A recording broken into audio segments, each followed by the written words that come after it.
It's like that movie. It's an optional meeting. Where one Scott, but I was just in Scott. Okay. We need one more. Here comes Scott. No, no one leaving. Hey, there you are. Hi, Scott. Oh, pretty good. How about you? Oh, there's Colleen. Yes. Look at this Cindy letter. I would have noticed she wasn't here. There's too many people.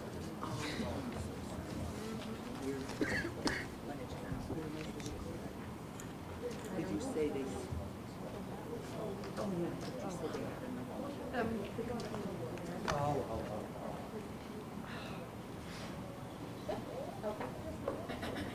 Great, we're going to call the meeting to order. It is Monday, February 22nd. I was going to say. Monday, February 22nd, 2021, 6:30 p.m. in the Lisbon School Media Center. Everyone is here. We'll do the Pledge of Allegiance. We'll have our ambassadors lead us.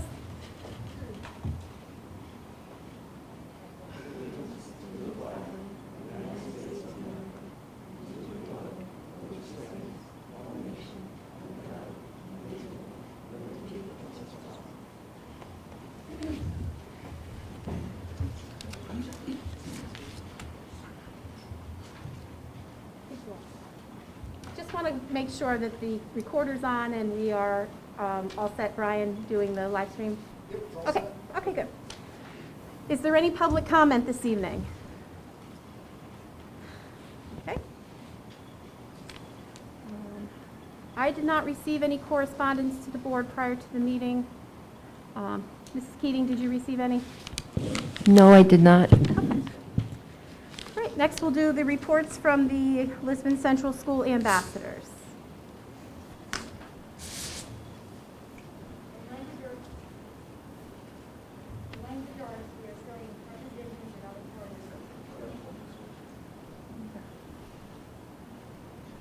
In language arts, we are studying prepositions in other parts of speech. In science, we are creating question boards about polygenic inheritance and how attributes of a creature can change through the climate. In Spanish, we are learning about times and places, along with telling others to do an action. In math, we have mastered word problems and progressing on finding systems of inequality. In social studies, we're being taught about the government system, including the 27 amendments, the judicial branch, executive branch, and the legislative branch. Snow days are working well, work is getting assigned, and teachers are amazing at setting up all the assignments and videos they create. Thank you, Rob.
Thank you, Addison.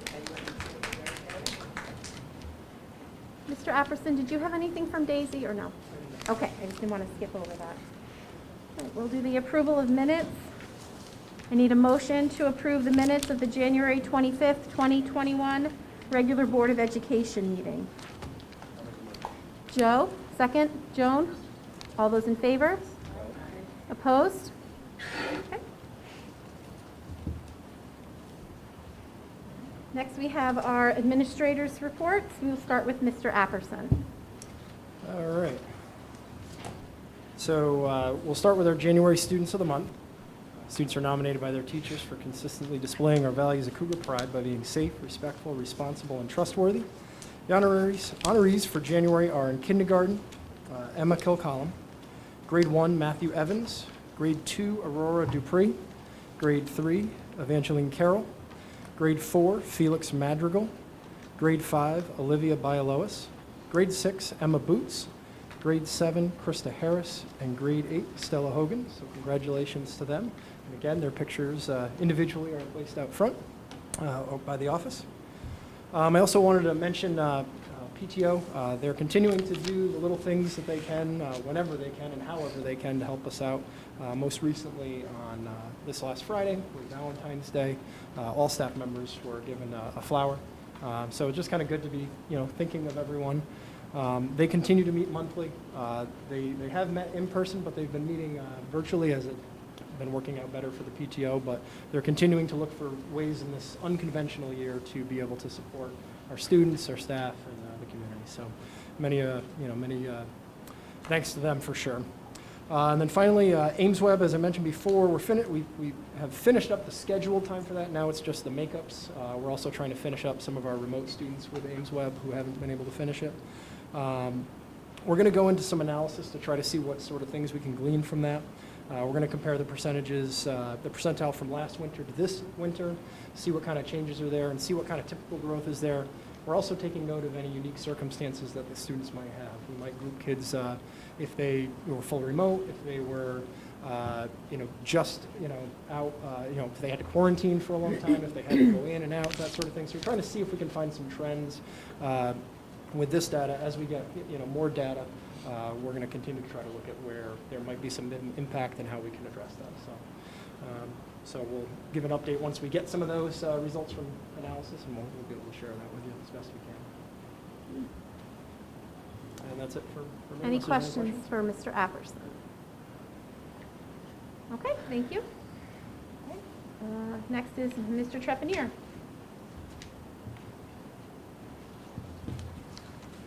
So for the special education report, I have the numbers for February 2021. We have the addition of 2 more high school students who are now special ed, bringing our total number to 101. There has been no change in special ed numbers for the Lisbon Central School in this past month. I also just have a quick update. I talked about this before at a board meeting. Staff taking training with physical and psychological management training, which is called PMT training. It's run by a company out of Middletown. And this training is for students and helping students and staff who are escalating some of their emotions and potentially behaviors with stress and anxiety that's going on in school. And maybe some things are being brought in from outside of school. Just want to give an update. We had 4 additional staff complete this training, and it brings our total staff number to 16 at this point of the year. And a report. All right, any questions? All right, thank you so much. Next is Mrs. Cormier. She's not able to be with us tonight, so Mrs. Keating is going to take her part. Sure. This is regarding Medicaid. $3,236.73 was received in January. Expenditures for the year so far were $7,169.28. It leaves a healthy balance of $13,174.38. Now, there's still half the school year reporting to go, but at this point, as you can see, we have a nice, healthy balance in the Medicaid account. She did want me to talk about Infinite Visions a bit with you. I can't tell you I'm an expert on it, but I will read what she gave me. Year-end reporting deadlines are almost met. Specialized forms have gone to employees, and these forms, such as IRS stuff, kinds of items, copies have been sent to IRS. The time-consuming part, Diana says, is the setup. She has refined the procedures for entering a new employee to immediately enter their information. So year-end reporting should go pretty smooth, at least she's hoping that. It's been kind of rigorous. She has scheduled some more training time in April and June to work on accounts receivable and year-end rollover. She does want you to know that the cafeteria and I believe also the child care, to be honest with you, are still being done through QuickBooks. So that's still there. She's hoping to have everything running in Infinite Visions by July. Year-end rollover training is scheduled for mid-June, so there's still training to be done on the rollover. Employee contracts can be generated out of the system, which that's great. That's a coup. This process will also be covered at the time. While the acclimation to Infinite Visions has not been as fast as she was hoping, she feels that we have come a long way in a short period of time. So I think overall she's happy with it. It's just a little more rigorous and complex. Okay, and that's it. All right, are there any questions that perhaps Mrs. Keating can answer? Okay. Great, next is Mr. Maglue. So my update for you tonight is, it's been snow. Had enough of it. Sorry. Other than that, it's really been just clean up after snowstorm. And upcoming this week, we have Roto-Rooter coming in. They're going to do the main drain in the kitchen as the yearly PM, and if there's any problems, we'll report it next month. Any questions? All right, thank you. And last but not least, Mrs. Keating. Thank you. As you already know, we received the ESSER grant, which is the Elementary Secondary School Emergency Relief Fund. Lisbon did very well, $222,000, $501, sorry about that. We have had some guidance as to how to spend the money, as you saw in your packet. However, when we received that information, we were told to put it on hold because there still was discussion as to whether those suggestions were valid, so to speak, or legitimate. Diane and I did watch a webinar, and I don't think this will be any surprise to any of you. Social, emotional needs have risen to the top as to how to spend this money. I did receive just over the weekend, as a superintendent, the application for the funding. I haven't had time to really look at it in depth. I saw a few things there that will take us a little time, but that's going to be any district. Now, does that mean we won't get the money? We were told as long as we put in that application, do the best we can, we get that money. It's like an entitlement, so I'm not too worried. I could eat those words, but right now I'm not too worried. I also want to talk to you about the VAMS rollout, which is the Vaccine Administration Management System. All the health-related personnel at LCS have been scheduled for their shots, and I think we all have at least gotten our first, if not some of us our second. I want you to know that, and I think you know this from the news, that people 65 and over now can get the shots, and that's going to come down very soon in terms of the age.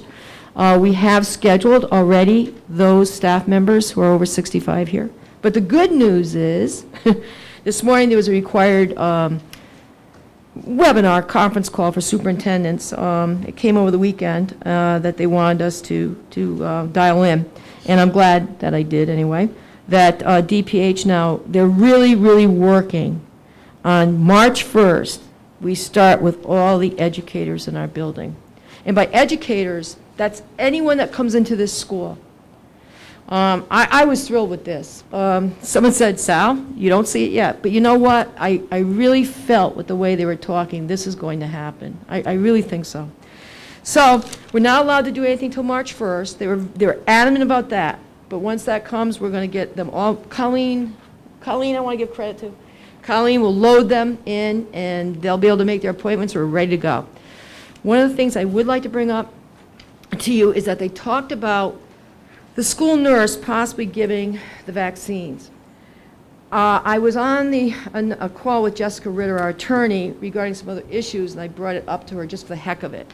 And she cautioned that we not do that. She said that the board would be held liable, as well as the superintendent on down. So I need to tell Teresa this, because Teresa and I were discussing today, well, would you do it? And I guess I don't think it's a good idea after talking to Attorney Ritter. So I just wanted to put that on the table. I guess that's it. Dave? The one thing I did, on the governor's sorry. Sorry. Oh, that's okay. For the folks at home. On the governor's 4 o'clock news conference today, and talking about the new age group 55 starting on Monday, and the one thing he did expound upon, I thought a little more, was anyone in the building, like you said, but they talked about it not being that they were going to pretty much be signing up on their own, that it was going to be more of a taking care of the school, either as a district or in some cases in areas more rural like ours, it might be some kind of regional approach, but they gave the strong impression that it was either going to be perhaps coming to the school, or they weren't going to try to infiltrate them into the 55 and over rollout, which I thought was an even better situation. So that's all I wanted to say. Oh, okay, because that didn't come up this morning, but that sounds good to me. Yeah. I would Yeah, love that. They talked those, would be Yeah. like clinics, separate That'd be great. clinics, so I wonder if it will be like what they did at nursing homes. maybe. Could be. They may come to the school was one of the things they may be doing. One of the things that did come up this morning was that if they do some, which I guess it would allude to what you said, if they did a mass type of deal with the schools, we have to stagger it, because otherwise we could have all our staff out the next day. So I guess it did come up in a roundabout way. I did have some good news, I forgot something. In terms of COVID, we've had a lot of people getting tested lately. I don't know why. Maybe they just want to do it for their own peace of mind. They're all coming up negative. Isn't that amazing? Our numbers in the hospital are really You too? low. Yeah. I mean, It's like all of a sudden. it's like all of a sudden, there's this drop off. Oh, it's wonderful. So anyway, I just wanted to say that too. Sorry, I forgot. Scott? Two questions, one for Sally. Do we know how that grant funding was determined? I thought we were bigger than Sprague. Sprague got 30% more. I know some of it by the webinar through our poverty, rate of poverty. You mean the ESSER grant? I think you're talking about ESSER? Yeah. Yeah, a lot of it's through your percentage of free and reduced lunches and our overall poverty in terms of the community. And I hope it's okay. I would suggest that Sprague probably has, I don't, okay. Higher I'll rate just- of free reduced lunch. Yeah, yeah. It's not just population, because we got more than Voluntown, and Voluntown's a little bigger than us, right? So Yeah. it's a, Yeah. Twice as much. Other question too, for teachers that don't want to take the vaccine, it's not going to be mandatory, is it? No, it's not. Okay. It's not mandatory at all. They don't even have to let me know as superintendent. Oh, I got it, didn't get it. That's part of the HIPAA law, so. I mean, that's what they're saying now. Any other questions? All right, thank you. Thank you. Next, we'll move on to the monthly expenditures. I need a motion to approve the monthly expenditures for January 2021, fiscal year 2020, 2021, in the amount of $874,502.69.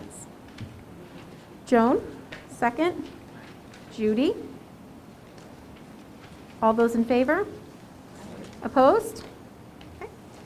And I need a motion to approve the financial statement for January 2021, fiscal year 2020, 2021, as presented by the administration. Jenny? Second? Joe? All those in favor? Opposed? Great, thank you. Okay, next we have opt-in to full remote learning update. I think Mrs. Jenkins is Yep. going to take that.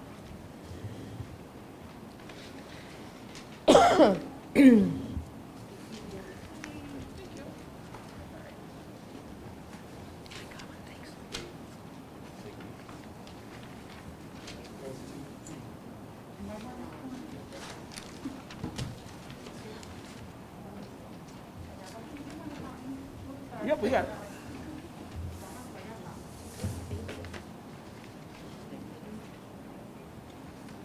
Thanks. One to Diana.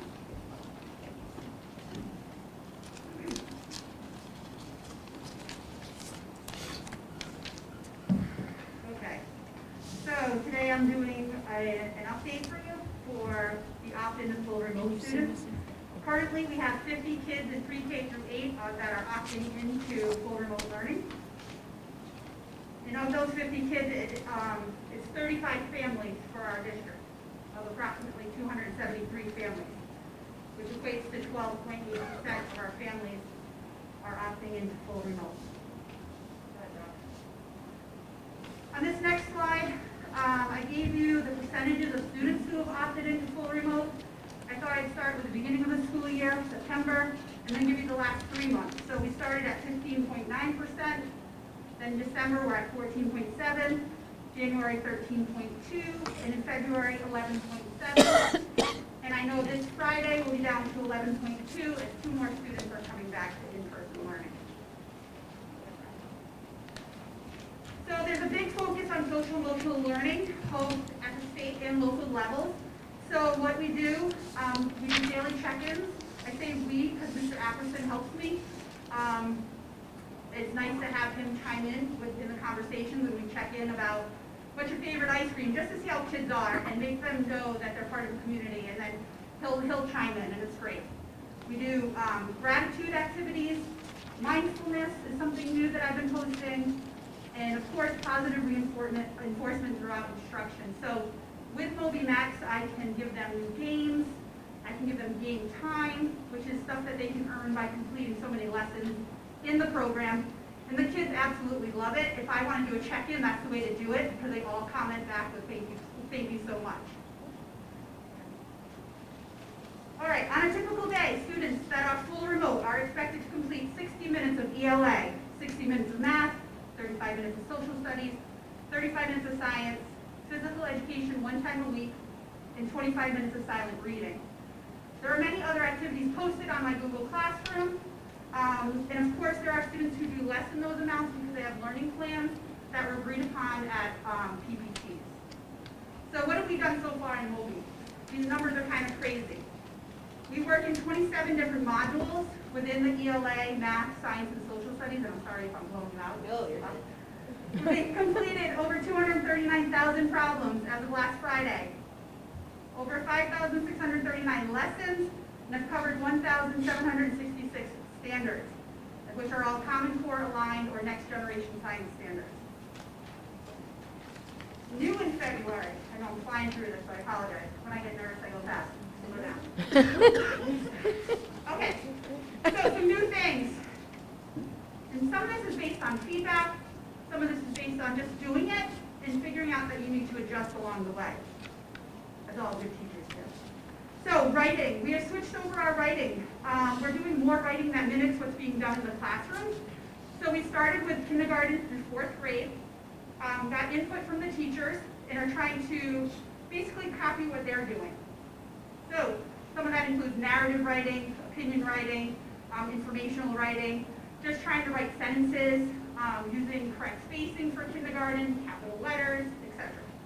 So Mr. Apperson is assisting me with grades 5 through 8 on this, because now that we're assigning all these writing assignments, a lot more papers to be correcting, and to be able to give proper feedback to the students.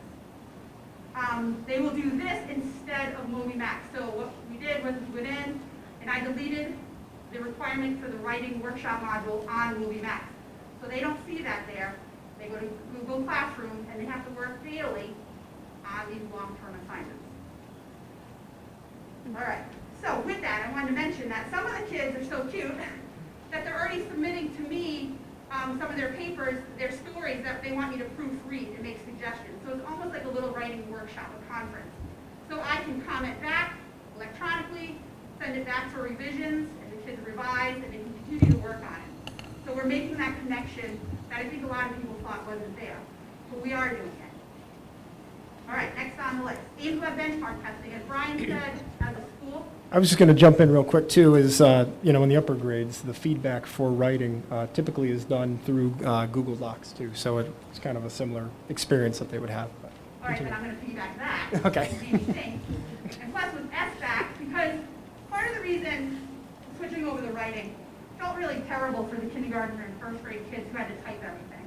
They really need to practice the fine motor skills. So I needed something that was, applicable, worthwhile, and good for kids. So when we started out with saying, or what are we going to do for K and 1? They have to be writing, the muscle memory. A lot of the kids that have been out of school for so long, even their parents say, they're complaining their hands hurt from writing 2 sentences. What? But anyway, so we got them doing it. But when you get to 3rd grade and you get to the SBAC, you have to type up all your stories. There's no longer writing and having people read the prompts. The kids have to be able to type it on the computer. So it's good practice, nonetheless. They do have the option to handwrite it and take a picture and upload it, or type it in the computer and hit submit that way. All right, now I'll move on. Ames Web. Like Brian said, we've been doing Ames Web benchmark testing across the district.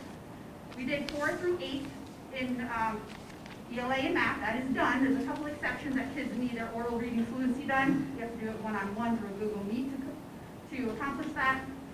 Grades 2 and 3 were assigned that for this week. When everyone is done, I'm going to share reports with the parents to show them the kids' results.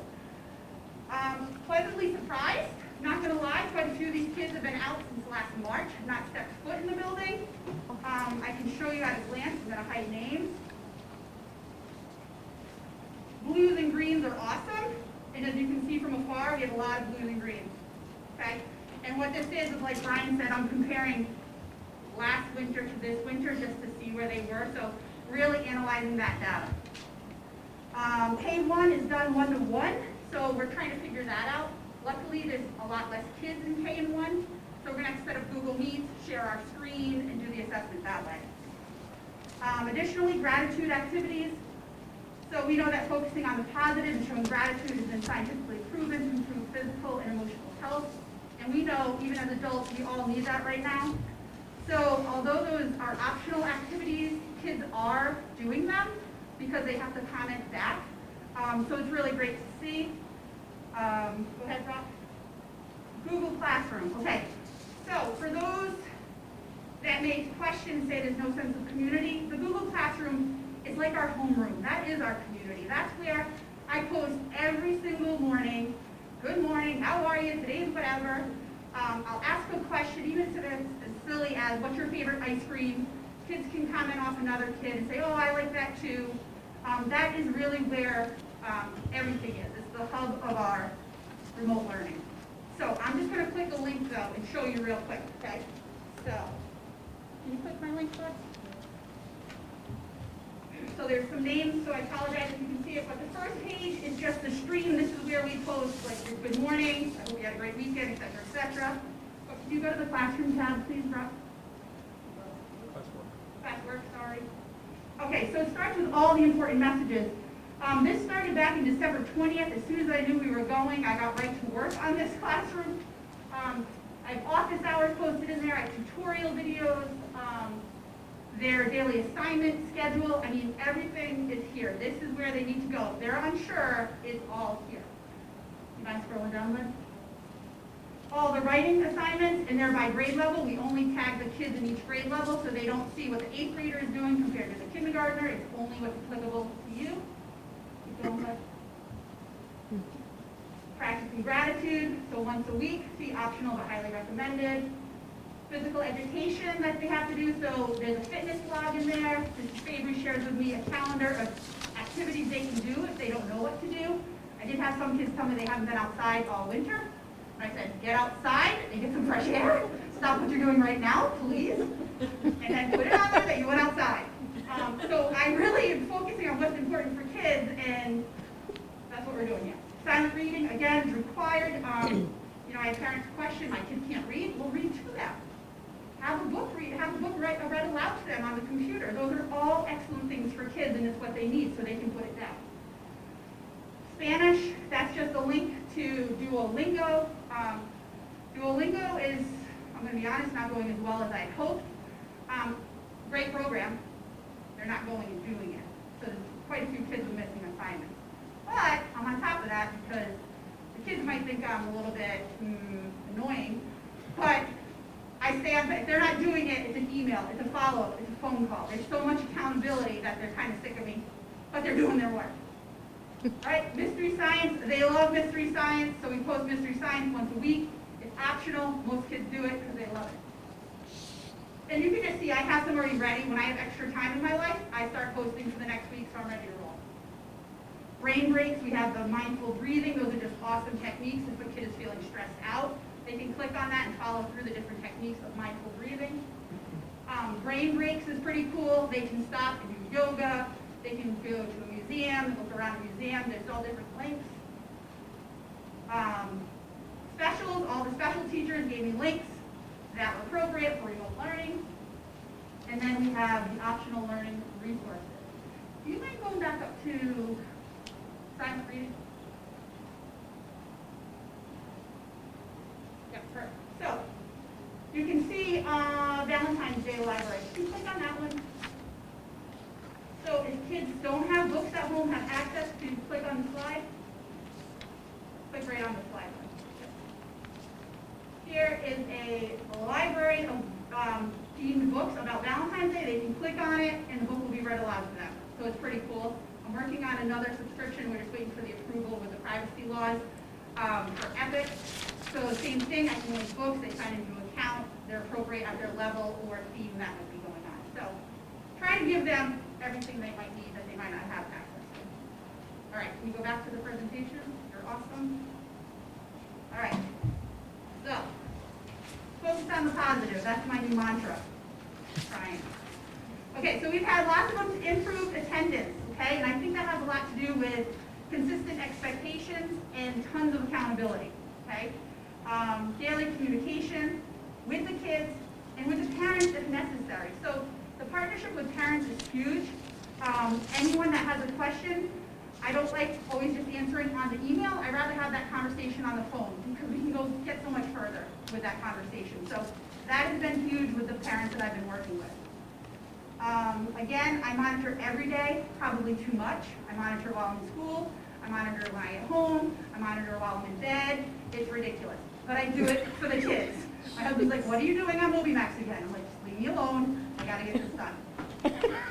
Seriously, it's gross. Nobody guys asked me to do it. Okay. Absentee rate. That's another positive. Our absentee rate for January was pretty high. It was 11.7%. There was quite a few kids not logging in. No matter how many times Mr. Apperson and I called, we even did a house visit. We showed up at someone's house and was like, what is going on? Are you there? We got that down to 4.7%, which is awesome. I mean, it's like it's a huge amount. But again, consistency, follow through, accountability. The kids know what's expected. They know I'm going to follow through if they don't do what's required.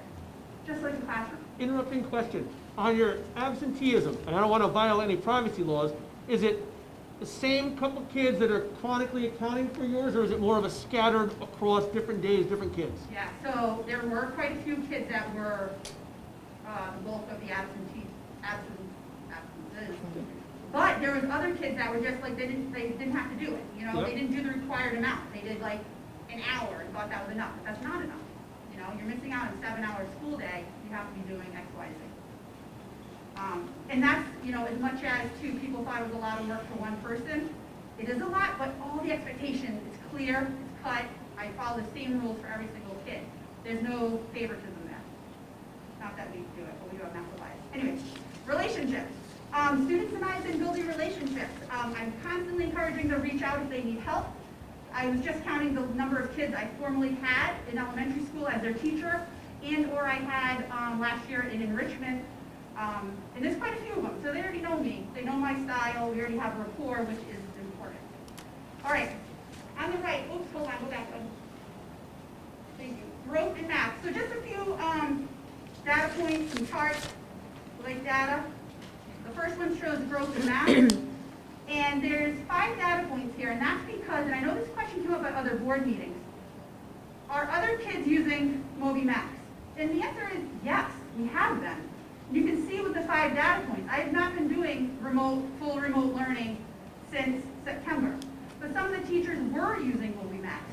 It wasn't every single teacher, but there were kids doing it in their regular classrooms during the hybrid model or during their center time. They were doing it. So they are in this graph. That's why we have the 5 data points. But notably, you'll see from January to February, we have a 0.6 increase. That equates to 6 months of growth. Okay? Seems a lot, and I'm proud of them, totally am. But when you're going back and filling in gaps, your growth is going to be a lot faster, okay, than learning new material.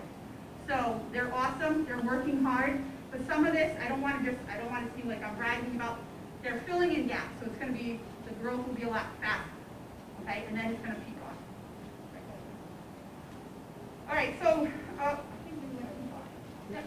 so then again, you have the growth. I picked one, reading skills, informational. Of course, they do literature too. That has like a 1-month growth, which is appropriate. We've been doing it for 1 month. Actually, it's almost 2 months now, but. And then growth in phonics and spelling has a 4-month growth period, growth trend, which is awesome. That's the early elementary kids are doing that. Growth in science and social studies were a little less, but they're still growing. I find those are the 2 hardest modules for our kids in MobiMax. I I did go on because I was like, all right, what's going on? I have to do these. So I logged in as a student and I did them. The science, is reading, first of all. So you have to be a decent reader. It will read to you, but I know some kids turn off the volume because they don't want to hear a movie reading to them. Lots of graphics, and lots of charts. So if they don't know how to manipulate a chart, that could be part of their problem. And it's a new way to do it. Okay, so they don't do this science like that in school. We use a lot of mystery science, a lot of hands-on, a lot of experiments and exploration. All right, and hopefully you don't think I'm too corny, but I gave you some positive vibes. This is some snippets of positivity. Like I said, that's my mantra from students and parents. So while there are some hiccups and bumps in the road, there are quite a few people that are happy with what's going on, and I wanted to share with you some of those that you can read.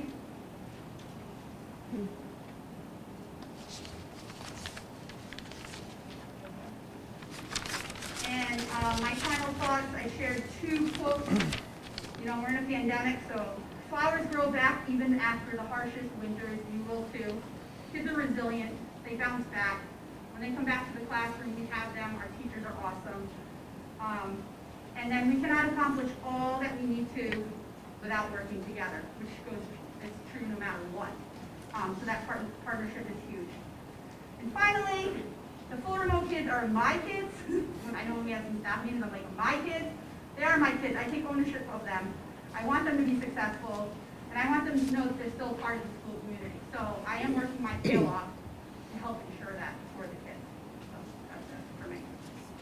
So I was just going to jump in also and just, I'm part of the Google Classroom that Megan is heading.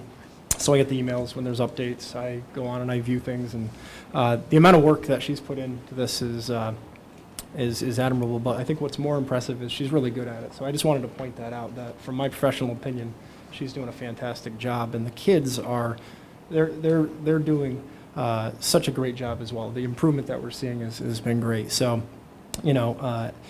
any situations where we don't have kids in school is not ideal, but if we have it this way, we have the right person on the job. So I do want to say that, and the kids are doing really, really well. Does anyone have any questions? Scott? I'm ready for you, Scott. It's an easy one. The growth you talked about in your charts, is that baseline, year over year, child over child, or over a peer group? That's all the kids. They take all the growth and they average it out. They extrapolate the data. That's from MOBI. They Within MOBI, not LCS. Right. All of MOBI kids. Okay. Anyone else? Megan, do you want to talk about your new idea with the student of the month? I thought that was Yeah, creative. So we're always doing student of the month for all the kids in school. I was debating, I think I want to do student of the week for the full remote kids, because it varies sometimes with parents' working schedules too. Because some of those kids, their parents are not available to help them at certain times, so I want to give them a fair shot. So I'm going back and forth between a student of the week or a student of the month for the remote kids. I'm going to do it a little different. I'm going to do like a little bio, a picture, and share it in my Google Classroom for those kids to celebrate them. Yes, am I allowed to call on people? Yes. Yeah. May I suggest we do a parent of the month as well? Hey, good idea. Dave, did you have a question? I just want to say thank you, and I think that any of the kids who are doing what they're being asked to do because of your work are not going to be like they're behind, like the fear is. All right. Thank you so much, Mrs. Jenkins. Oh, Lauren. I just want to say thank you very much for doing this presentation. I feel like we have someone, I feel like I have a better understanding of what the community benefit system is and who's ever handling it. And how are you doing? My life's a circus. I have 3 kids Oh my God. in and out of school, full remote, half hybrid, I want them to go back to school. I'm waiting for March 1st so they can go back 4 days a week. That'll be nice. I'm fine. That's what I love to do. I'm here for the kids. He loves that I'm always busy. I betcha. Might get enough. Thank you so much. Oh, she's great. All right. Next, we have discussion of snow days, school closures, remote learning, live streaming, and possible actions. Well, Brian App and I met on this. I guess we decided to do a quick review. Okay. And then the board can do whatever they feel. All right. So as you know, for the remaining snow days, they will be made up via remote learning, but not live streaming. And that's in the notes that Brian put together for the packet. But I guess we're doing this for the tape, too. Missy Krause and Judy Jenks had supported this idea. We ran it by both of them, and they said we wanted to give them recognition, as well as we know we'd have your full support. This will reduce the number of days to be made up at the end of the school year, and that's very important.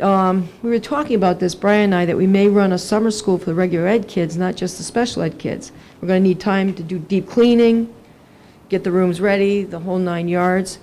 We're not sure if we do this, whether we would want to let the kids go and then bring them back, or just start it right as soon as we can after the end of the school year. We're going to do a survey. I think that's what we decided, right, Bray?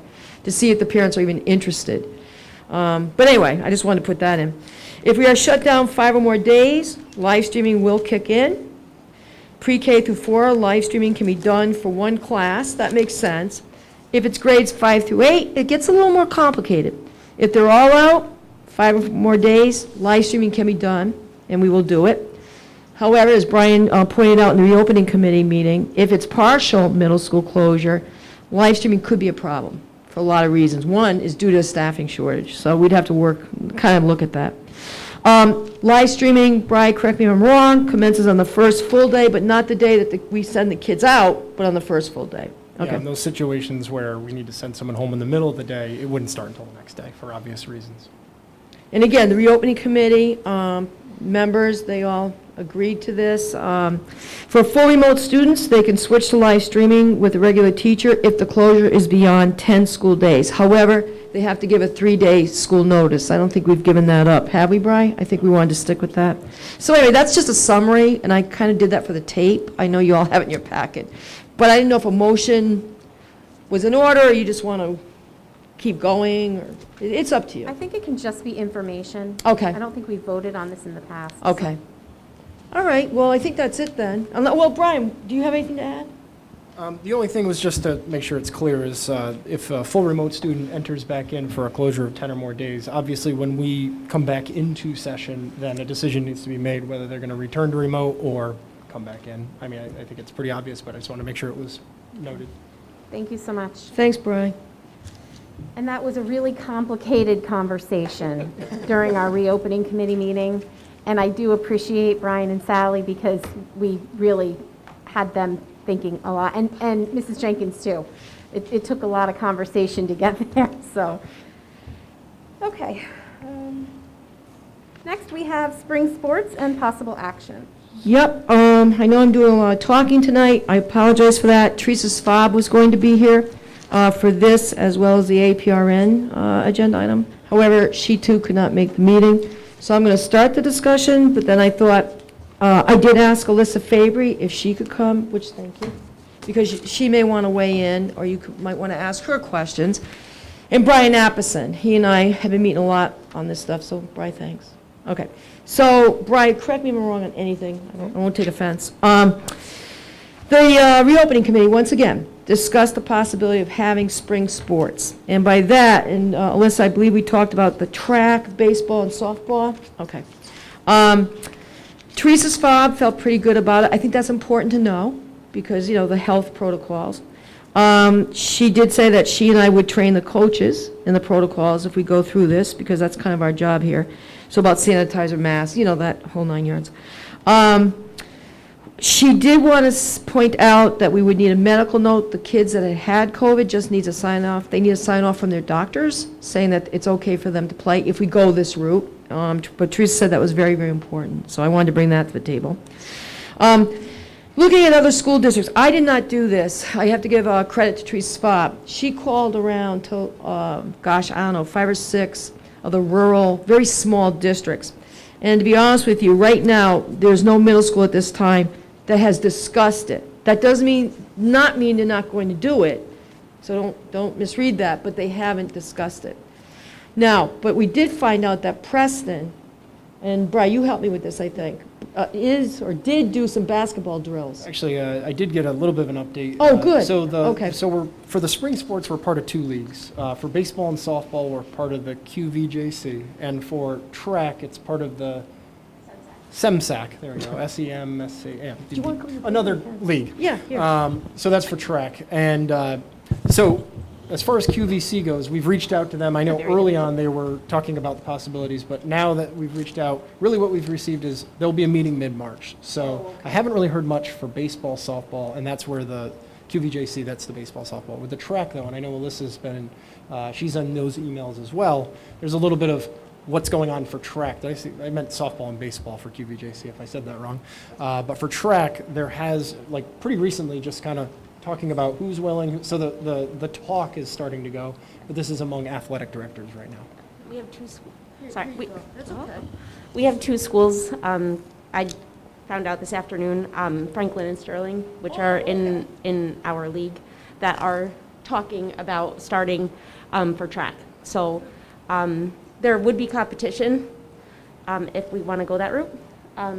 So those are the 2 schools, and I've been in talks with their ADs regarding that. I don't know what other schools. I know that Voluntown is not doing anything, but that's all I have for right now, unfortunately, but at least we have 2. Yeah, I don't know if you want to keep on going with what you're doing there, and then I'll take you back. All right. All right then. So we are excited if the board does want us to go with the sports. I think everyone, that we all discussed it, everyone said, yeah, let's go for it. Where there's a little bit of disagreement, but not insurmountable, is that some of us, I think, want competitions and some of us don't because of the COVID issues. So we wanted to bring that to the table. What else can I say? I think that's it, actually. Can you think of something? Well, I have a few other comments. Oh, hang on, please. Okay. We're sharing. Okay. Okay. So I've been chatting with a few of the staff members in our school, and as of now, we have 8 staff members that are willing to coach, which is pretty incredible. Considering the last 6 years. It's been kind of a struggle trying to find coaches. That would basically house all of our teams. And they're all staff members that all know our protocols and our mitigation strategies, and know the kids and understand what is happening on our grounds, which is a positive thing. We wouldn't have to seek out from outside of the school, even if it is a parent. It's very difficult to, we breed this every day, and so we know what the protocols are, and we know the kids, and we know how it all works. So that's an amazing thing that happened today. When I was during my prep, I was kind of running around and talking to a few teachers. So as of right now, and we didn't even put out an email yet to them, so we're up to 8 right now. So that's amazing. And we have our numbers for baseball, softball, and for track as well, which is positive because we've been kind of low in softball and baseball. So our numbers are high, not that high, but enough to house a team. And that's really about it. Good. I think that says a lot about our staff that realize that in this area we're in, that sports is pretty important for the kids. So does anybody have any comments or questions? Dave? I think you'll see more of the local schools looking to do something. It may have taken a while, but now that a lot of times they're following the lead of CIAC. And now that CIAC on a high school level has announced that they're really trying to do a very normal spring sports season, including postseason tournaments and really a fairly normal spring sports season. I think you're going to see some of these schools, and maybe even some of the ones that were sounding like a no, there's still time for that to evolve. So I wouldn't be surprised if you see more schools looking to do the outdoor sports. And the only thing I want to add to this, I don't know if Sally mentioned, but it came back on our back to school meeting, is the clarification that although we have never allowed, and CIC doesn't allow, homeschool students to participate in a sport, the difference here being those that have opted to full remote. As you mentioned in the notes here, most towns are allowing them to participate in the sport. Personally, If it were winter sports, I would be against that philosophically, because if you're not willing to send your kid into the school for a school setting, why would you want to send them into the school for a sports setting? But I do see the parental perspective being different on an outdoor situation, that if I'm still hesitant to send my kid indoors for whatever reason, I would still feel comfortable having them take part in an outdoor type activity. So philosophically, I'm a little bit on the fence, but I think the right decision in this case is to allow them to participate if that's the consensus of the administration and the board.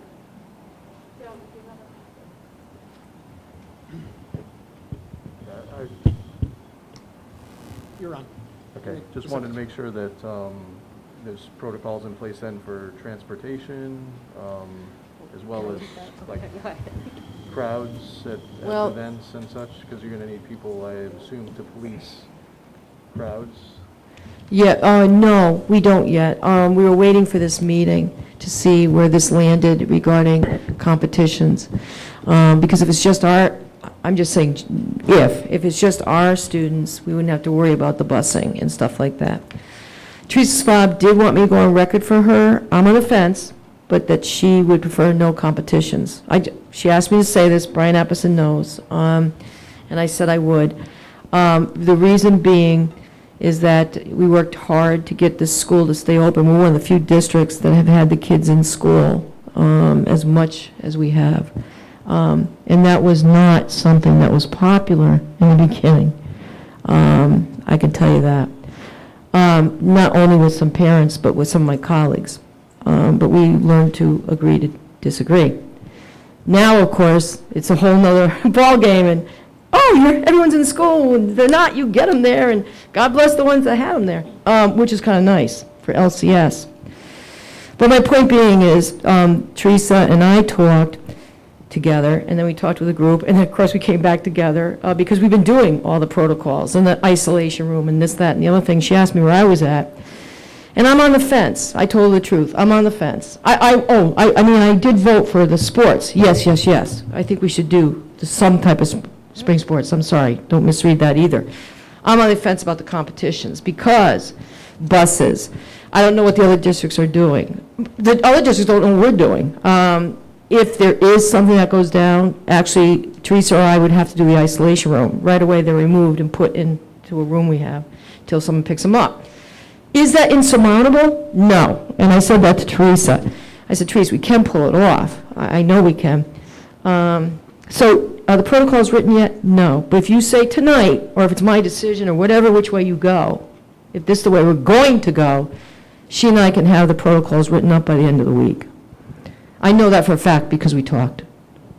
Does that make sense to everybody around the table? Yeah, so with the track, you could always do our competition here, they could do theirs at their school. Couldn't you do do it virtually? Yeah, and a lot of schools did that in the fall with cross country. They ran the exact same, not routes, but the same distance, and then they just compared times. So it was like a virtual race, many adults do.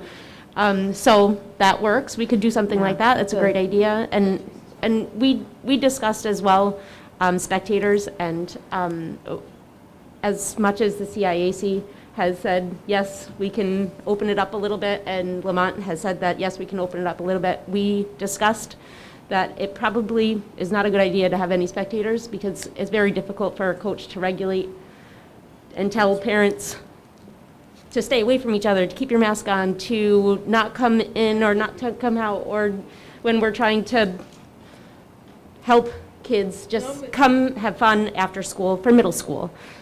We're talking middle school, and I think the whole reason that I'm pushing for this, that we're pushing for this, is so that kids have something to look forward to after school, and something fun for them. And obviously we're talking about social emotional learning, but it is something that is extremely positive for kids and something for them to look forward to. And a lot of kids, that it's a hole in their life right now, and they live for sports and they don't have it right now. And it's really difficult for some of them to get through. And it's just that hope at the end of the day to go. So it's not really for parents, unfortunately. It's for the kids to come after school and to do something. Yeah. So, how would you do baseball and softball? How would that? So we discussed that as well. It would be difficult. If we're not doing competition, then it would be more of drills, batting practice, home run derbies, like things like that. So it would just be like going to a batting practice, like for Little League or whatever. And I talked to my 7th and 8th graders to see if they would be up for that. And every single kid that signed up said, yes, I'll still show up and do batting practice after school to hang out with my friends and to do that. So as of right now, if we're not competing, they would still show up to go and do something like that after school. Could we do something, I mean, if we go with the no competition, could we do something kind of outside the box and do like slow pitch softball and let the boys and the girls teams Why not? compete against each Yeah. other? I mean, I love it.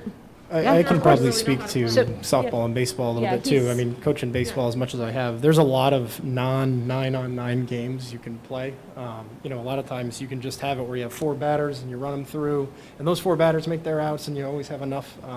So there are ways to scrimmage without 18 players. If we didn't have 18, you could still make things work. The old backyard rules, you hit the ball to the opposite field, it's an out. Doing different things.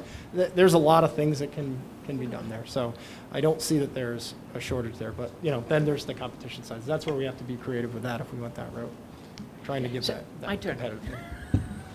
When does the season start? When would they start practicing? Well, it depends on who you ask. So, Well, we're asking I you. mean, You okay, tell for us. me, I would like to, as soon as the snow melts, I want them outside. I want Okay. them, that's what, and obviously, no indoor anything. So if it's raining or whatever, weather is bad, then it's just done and over with for that day. But I would like to start as soon as possible. CIAC, spring sports, I don't think start until April 16th or something, so Okay. is that correct? If anybody? It's pushed back this year because of the winter season. Right, being exactly. That extended. was all We're not- shoved, We're not yeah, impacted correct. by that, so. Yeah, I think it's April 16th, and Okay. because they're still playing basketball, so it's pushed. But we don't have anything, So you would want to start in March? Yeah. Yeah, it would be I think nice. that would be great. I Yeah, think this I is a would love really, to. really good thing. Yeah, thank you. I just want to get the ball rolling and get paperwork, and there's so much paperwork for the kids to fill out, so. Anyone else? Oh, Scott? I would like to support full sports and competition. I don't think virtual racing a 100-yard dash is going to do anyone any good, and you're outside. As far as the spectators goes, parents need this device as well. We're not selling out Gillette Stadium. If they want to go watch a track meet, stand by the side and talk, let that happen.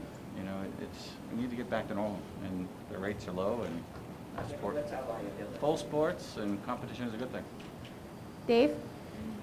My question, I guess, was, and you may not know the answer, Sally, is Teresa's concern about the competition primarily based on transporting our mixed cohorts on a bus, or is it the intermingling with other towns' kids? Because I think those are like 2 different things, some of which can be overcome perhaps in certain ways, when some of them can't. So I didn't, do you know It's- what her bigger concern is?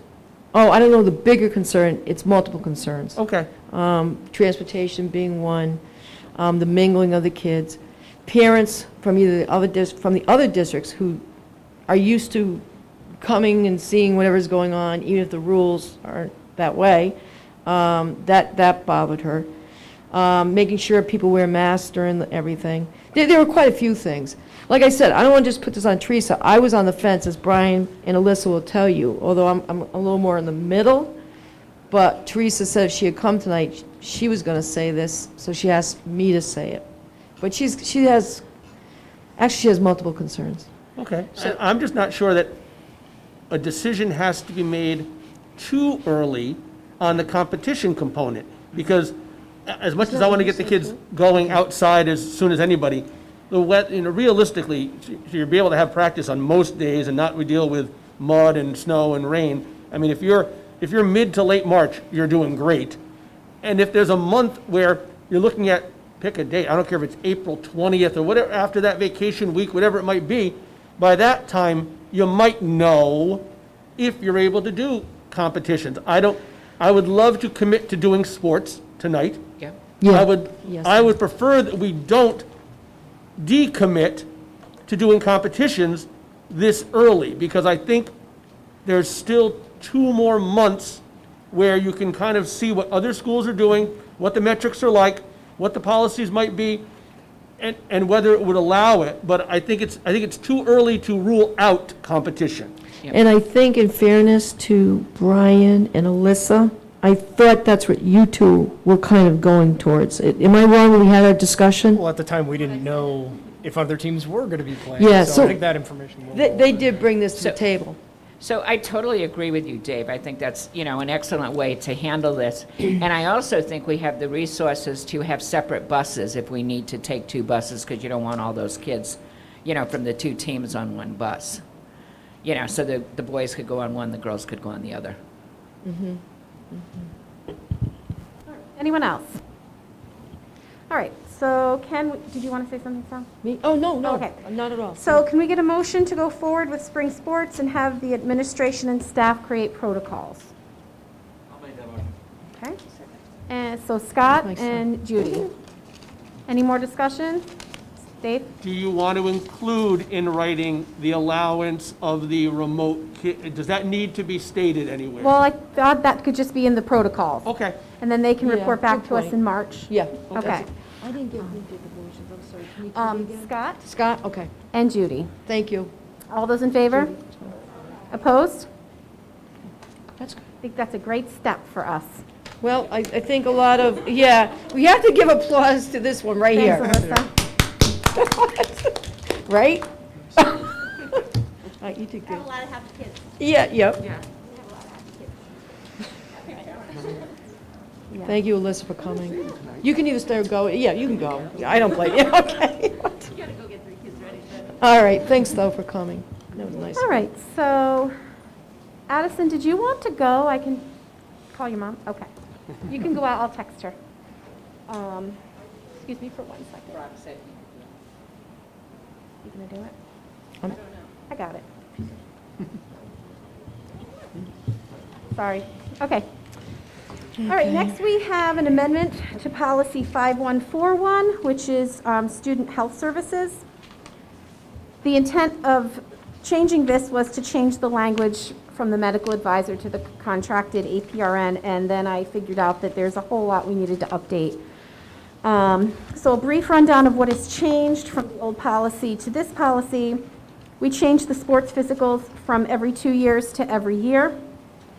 We added some HIPAA language. The board appoints a representative to receive reports from healthcare providers. The tuberculin testing language has changed.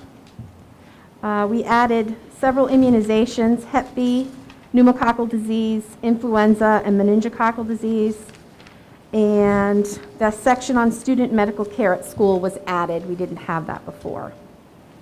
So that's the basic rundown. A lot of it was, again, nothing we really had a say in, but since there was so much that changed, we wanted to let you know that was it. We hadn't updated this policy in a while, so. Are there any questions about this policy? Okay. Can I have a motion to waive the first reading of policy 5141, student health services? Joan, second. Missy Avery? All those in favor? Opposed? Okay, and I need a motion to amend policy 5141, student health services. Joan? Second. Missy? All right. Any more discussion? All those in favor? Opposed? Okay. And then I had emailed to everyone, there's 4 policies. The only change to those 4 policies was we changed the term medical advisor to contracted APRN. That was the only thing we changed in it. So what we just need to do is to acknowledge statutory language requirements and our legal reference updates for these non-vote policies as recommended by the policy committee members. Can I get a motion? Joan? Second? Jenny? Any discussion? All those in favor? Opposed? Okay. Thank you. All All right, next we have a discussion of the upgrade of the LCS website, costs and possible action. Well, Megan said that, Scott, you would probably chime in on this, but I think what it boils down to is you need, is this right, $4,110 to upgrade the project on the, which everyone knows about the website, but did you want to take it from here? or- It's short and sweet. Okay. It needs to be done. It's a means to an end, so it's one and done. The old program doesn't exist. There's no code for it. It's basically like Weekend at Bernie's. It's just there. So once we move this platform, the administration will be able to maintain it, update it. It'll look actually like it from the year 2000 thereafter.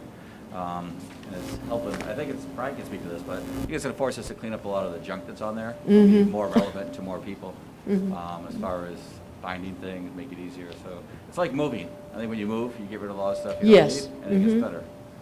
Yeah, and I think the other thing that's nice is there's some student input and possibly the ability, the way this is set up, to have students take control with guided control of some things, which I think is really, really nice. They'll be able to use data, metrics. It's great. It's very, And I'm not technical, but I mean, I can use WordPress to do my website. So it's not that hard. I gotta say, it's doable for these kids for sure, because I can do it. Be our webmaster next year. All right, are there any questions? All right. So can I get a motion to approve the cost for the upgrade of the LCS website as discussed and recommended by the LCS website team? Joan, second? Scott? All those in favor? Opposed? All right. Addison, you can go wait for your dad in the entryway. He's on his way.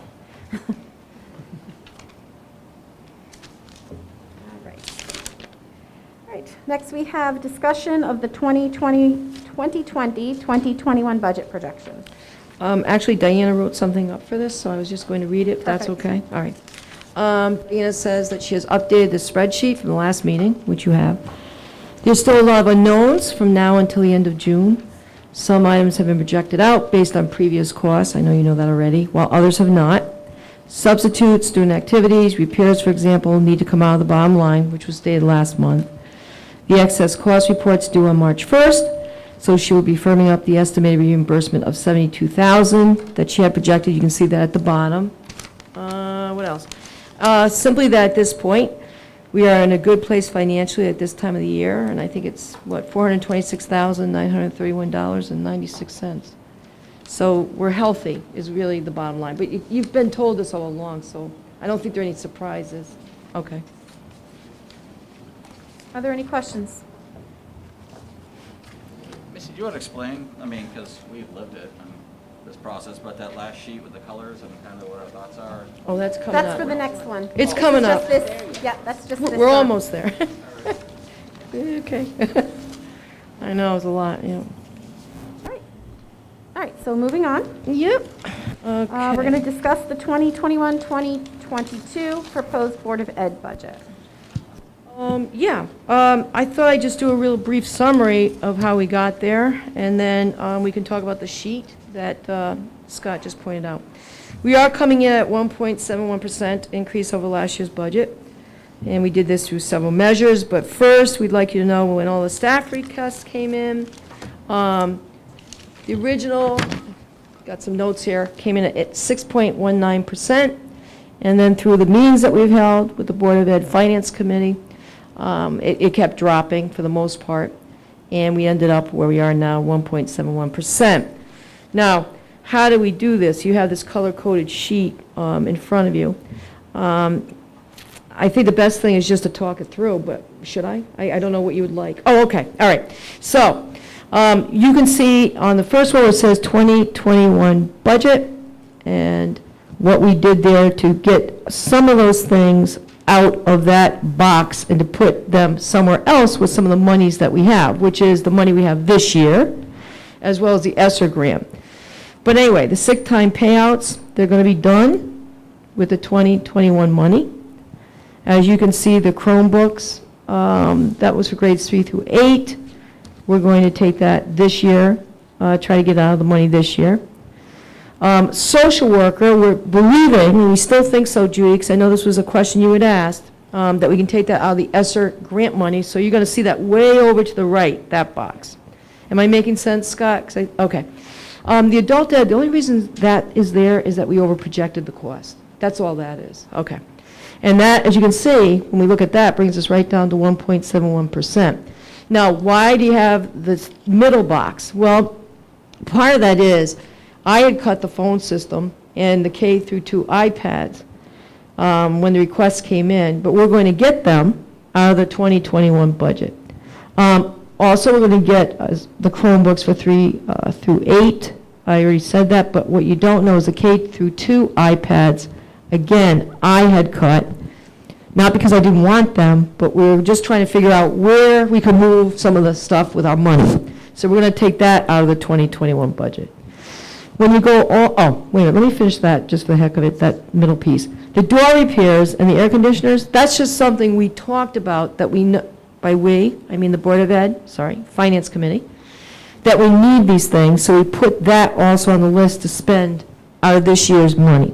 Okay. If you move over to the end box, I already told you about the social worker. Brian Appleson and I and Scott have been talking about what we might be able to do with the ESSER 2 grant. And you'll see there, some teachers for summer school. We need transportation. We might want ELL tutors, more PPS. The list goes on. But we have to do that through an application, so this could possibly change to some degree. But that's kind of the summary. What do you think? No, I think that's good. Diana and Sally came up with this sheet because we spent an hour just being completely confused at our meeting. So this is actually a really great sheet of paper they did. And I think it's great because we're going to have one-to-one technology for our students, and that's pretty awesome. So There is something that I have to bring up, and I'm hoping I'm going to do an adequate job of explaining it. And the Board of Ed Finance Committee, this will be the first time they hear it. But it doesn't change our bottom line for the 1.71% increase. We are looking at the E-rate, which is, I don't know if you're familiar with that. It's a program that provides discounts to rural and urban districts and also districts that have poverty. And for us, what's it for? It's for things like internet things, access points, technology, you got it. When we looked into it, it's a 60% reimbursement rate.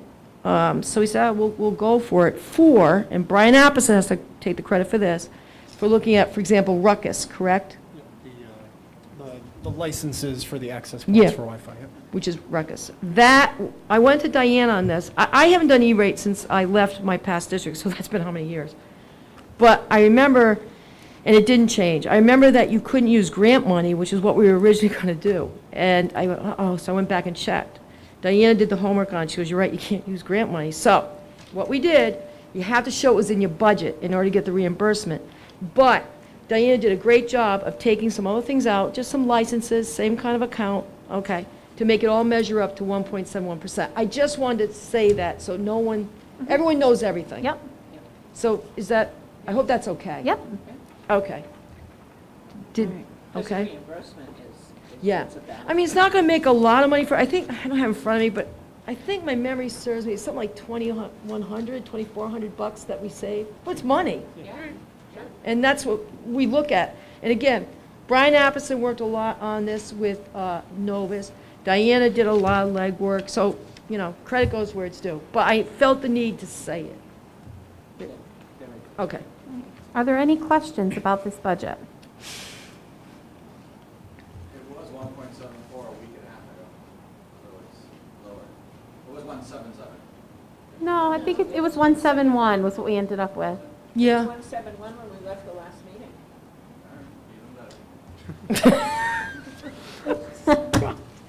All right, anyone else? Okay. All right, in that case, can I get a motion to approve and adopt the 2021-2022 Board of Education budget at an increase of 1.71%? Judy, second? Joan? All those in favor? Opposed? Okay, thank you very much. All right, next we Okay. have proposal for cafeteria operations, Mr. Rossi. It's Mr. Rossi. And, yeah, come on up. Yeah, bring that up. And Mike has been working on a proposal that we said that we put on the table, and if it needs to go into executive, because we really shouldn't mention any names outside, okay, then we'll go into executive for it. But do you want to take it, or how would you like to go with this? I don't care. I'll start off this Okay. way if you want, and then you guys can figure out what. That's good. All right. So Diana, myself, and Sally meet every month and go over my budget. And as you know, I'm over $19,000 in the hole and not climbing out very easily. A lot of things are coming into play. My paper products are 10 times more than I ever thought. And I never counted on all the different classes leaving here and there, even on remotes. So I lose like $150 a day every time one class goes out. When a whole wave goes out, it's $250. And unfortunately, now that we're on full remote for snow days, I can't see. On snow days, I can't see it. I'm like, wait a minute, that's all foggy. On snow days, I lose $1,200+ and normally when we had a snow day, we make it up at the end of the year. So my salary goes to so much, so I don't work and get paid at the end of the year, and the girls don't get paid when they're out for the snow day, but we still get the income coming in. Now we're losing $1,200+ a day every time we have a full remote. So that's going to drop me down. And so I started researching because we had to figure something out as food service director. And I went through different towns and different things, and of course with SSO, which is this we're on, which is Seamless Summer Operation, which is free meals. Even though we increased them a lot, most of the schools our size and even schools bigger than us are serving one peanut butter and jelly for a substitute and the hot meal of the day. And they're utilizing a lot more of the free vegetables and fruits that we get from government versus buying, like I tried to do, a lot of fresh vegetables and fruits all the time. So consequently, I went to Sally about it all. And I said, we got one of two things, or we have two things. We have food cost and labor cost. That's the only two things I can cut. And food cost is pretty much down as much as I can get it. But I can save money by, getting rid of salads. We're not selling that many of them. Utilizing more things. I thought I could save about $2,000. So she said, I don't want to lay anybody off. So I went back to the staff and I tried to tell them how we're going to try to save money as best we can, because we got to do we got to save as much as we can. And I had one cook who volunteered to take a layoff. And that would come to pretty close to $13,000 of savings, with a couple $1,000+ that I could try to get. Gives me close to $15,000 worth of savings to the end of the year. Well, 14 to 15,000. And so that's where I was at. More than willing to do that. So that's where I'm at. And the reason this person talked to you about possibly wanting to do this is because she seems to be apprehensive. Yes, she is the most apprehensive in my kitchen, and that of COVID, and it's very noticeable. So it's kind of a win-win situation. She's feeling better about it, and it will help me. So that's where I'm at, trying to find out if something that we can do. And would you bring her back in the fall? Absolutely. When we go back, if we don't go back to off SSO, which is the free food, already been informed that she will come back when we go back to normal feeding, not until then. And she agreed to that. The first thing I want to say is we appreciate everything that you do. Okay. You have done a great Yes, job. and It's been tough. but you've always done a great job for us, always, and we totally appreciate that. And for you to basically stay awake at night trying to figure this out, we appreciate that. Yeah. Well, Yeah. thank you very much. So if you're down a cook, how are you going to feed the kids if we come back full force? Well, when we come back full force, she would be brought back off being laid off. So we're only not here on Wednesday afternoons, right? Right, but we still serve food. No, but what I'm saying is, I don't see as though there's that much difference. Because you're not doing Oh. Oh, okay, We're okay. cutting the food cost by not doing all the options. So what And I that- actually am doing is cutting her position right out, if Be- we go to that. Right. So- It's the workload is a lot And less. so when that position Okay. comes back in, Okay. then she would be asked to come back. And that's when we go back to the salads and all the choices that you normally do and everything. Correct, yes. And that's when basically the government money goes away? The SSO money goes away, but then we start making money on à la carte. No. That's when the workload is going to change. Right. Is when that money goes away. Am Right. I? Okay. Yes, yes. Okay, I got it. Got it. I know what you mean now. That's what I needed to know. That's what creates the workload, to be different. So anyway, that's why I'm here, to see if it's something we can do. Sally and I have already decided to cut some of the fresh vegetables out, salads and stuff. I wasn't selling a lot to adults anymore, so we did eliminate a few things off the, And this is what you found, I know Scott might have a question, I'm going to just say one thing. And this is what you researched with some of the other districts. I think maybe, to pound that home, that other districts are doing this. they are. Scott? Yes, they are. A lot of other districts. First off, I applaud your creative thinking to save money. I know we were budgeting a shortfall at year end. That was projected to be what? Was it like 21,000 was the original? 21, yeah. 21 change, so this will save 13 to 15. Right, but I haven't included the three snow days that we, remote days that we just recently had, so there's another, $3,600 in there. That Maybe would have for been the a next- shortfall at the end of the year, but. I'm just trying to get a bigger picture of the net Right. savings. I know we were short 21, this could make up 13 to 15. Maybe in the lunchbox, you send an updated financials. of Oh, what you sure. think, because right now, we're talking about, I don't see Yeah. the data. Yeah, oh, well, he was going to bring it, but Diana was out today, so they didn't work on it. So you were going to have a handout. But Mike, I'm just curious about something. What about that last day of school where we could make up one of the snow Brian, days? myself, and Sally were talking about it. Okay. And we don't serve the last day of school because we usually leave that day open for teachers to have parties, of course, their own parties in their rooms. So Brian suggested serving on that day, and Sally suggested a full, cookout. So that will increase one day, but give us one day back anyway. But don't worry about it. Yeah. He does work. I do worry. Morning. Every day. Every day. But we Very can much. give Scott what he wants. Not Yeah, just him. we- Yeah, it's just like, It's a great idea. Diana was out for good reason. We just didn't, we Yeah, couldn't pull. I just briefly jotted everything down before I came because Diana wasn't here to work on it with me today. And we need her. She's our expert.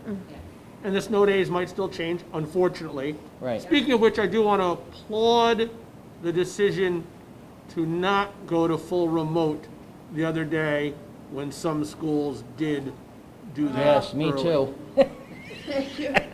I thought of you now, mentioned it, but for other Yes, me reasons. too. Every day there's a remote, I go, you're kidding me, right? Yes, when I have to call him, do you remember what you said to me one morning? Oh, I maybe you don't- better not say Yeah, I it. don't know if I can say it. Maybe you should let that go. You need to do like a taco truck or something and Yeah, just I drive know, around that's the what neighborhood. Sally You could said, make how a- about a hot dog truck in the parking lot? Yeah. Come to my house, I'll go out and get one. That's right. All right, anyone else? Okay, so can I get a motion to approve Mr. Rossi to proceed with his proposal for the cafeteria operations for the remainder of the school year? Judy, second? Joan, all those in favor? Opposed? Okay. Thank you, Mr. Rossi. Thank you very much. Thank you. Good morning. Thanks. Thank you. I think there's a song, Don't Worry, Be Happy. Yeah. At least don't worry. Hard to be happy right now. Doing Super Bowl tomorrow for the seniors. Oh. All right. All right, next we have employee agreements. I need a motion to move agenda item number 10J. Employee agreements, proposed executive session to executive session immediately following agenda item number 14. Joe, second? Joan? All those in favor? Opposed? Okay. No more public comment? No public? Okay, are there any committee reports? All right, I actually should have mentioned this back when we did the policy. We should make a note that if we ever go back to either a doctor or someone other than a contracted APRN, that those policies, those 5 policies will need to be updated. If Joan and I aren't here, that language would just need to be changed because it's pretty All specific. the ones that were voted on today. Right, the 5 of them. Yeah. Yep. Okay, additions to the agenda. Okay. Next agenda, planning. For March. Do we Dave. want to add the cafeteria again? Yeah. Probably getting pretty close to school calendar time, no? Yeah, we're looking at it now. Okay. Yep, thank you, yeah, he's right. School calendar, We need to start cafeteria. before Labor Day with those snow days being different. Thank you. Sports update? Sports update.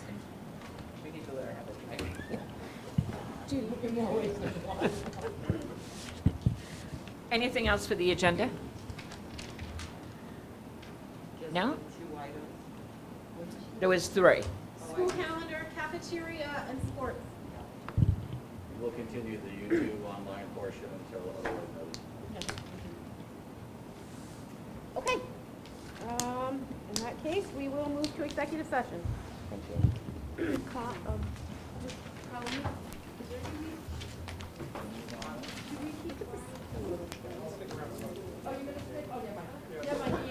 Bye, Bryce. Bye, Scott.